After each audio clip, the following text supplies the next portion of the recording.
دوستو صلاح الدین ایوبی ڈرامے کے حوالے سے ایک انتہائی امپورٹنٹ خبر سامنے آئی ہے، اور مجھے پتا ہے کہ اب تو آپ لوگ بہت زیادہ بیزار ہو گئے ہوں گے اس کی اردو ڈبنگ کی خبر کو لے کر، لیکن فائنلی اس چیز کا اعلان خود اس ڈرامے کے رائٹر یعنی ایمرے کونک نے کر دیا ہے،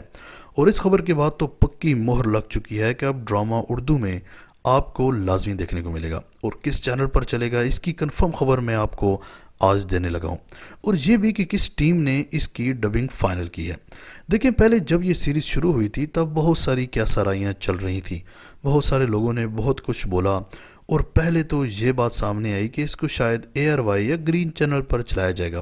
جس پر میں نے بھی ایک عدد ویڈیو اپلوڈ کر لی تھی، لیکن چونکہ آپ کو پتہ ہے کہ رائٹس کا بہت بڑا ایشو ہوتا ہے جب بھی کوئی بھی چیز میڈیا پر چلائی جاتی ہے، تو اس لیے ان چینلز کے ساتھ اس ڈرامے کا کانٹریکٹ نہیں سائن ہو سکا، تو اس لیے اس سیریز کو پاکستان کے ایک مشہور ترین ٹی وی چینل پر شفٹ کر دیا گیا ہے، اور وہ سرکاری چینل بالکل نہیں ہے، یعنی پی ٹی وی نہیں ہے جس پر آپ نے ارطغرل الغازی ڈرامہ دیکھا اور پھر سلطان عبدالحمید ڈرامہ بھی چل رہا ہے، اور زیادہ تر لوگوں کو تو یہی لگتا تھا کہ یہ سیریز بھی شاید پی ٹی وی پر ہی چلائی جائے گی، لیکن ایسا نہیں ہے۔ ویسے بھی سرکاری چینل پر کسی ڈرامے کا چلنا یا نہ چلنا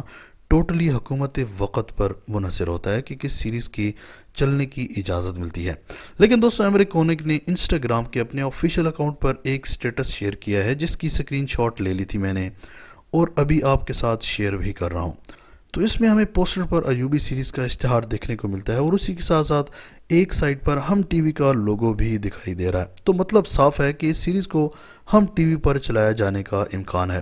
اور سٹیٹس شیئر کرنے کا مطلب یہی ہے کہ شاید بہت جلد ہی آپ کو اس چینل پر یہ سیریز اردو زبان میں دکھائی جائے گی۔ اب رہی بات کہ اس کی اردو ڈبنگ والی ٹیم کون سی ہوگی، کیا ارطغرل الغازی والی ٹیم کو دوبارہ چانس ملا کہ نہیں، تو دوستو آپ کو بتاتا چلوں کہ صرف ارطغرل الغازی کی آواز کو چھوڑ کر آپ کو کافی ساری آوازیں جانی پہچانی لگیں گی، لیکن جو صلاح الدین ایوبی کی وائس ہے اس کا ایک حصہ تو میں نے آپ کو سنا دیا تھا، اور کافی لوگوں کو وہ نہیں پسند آیا تھا، لیکن مجھے لگتا ہے کہ اس پر کوئی رائے دینا قبل از وقت ہوگا، کیونکہ شاید یہ ڈرامہ چلے تو ہمیں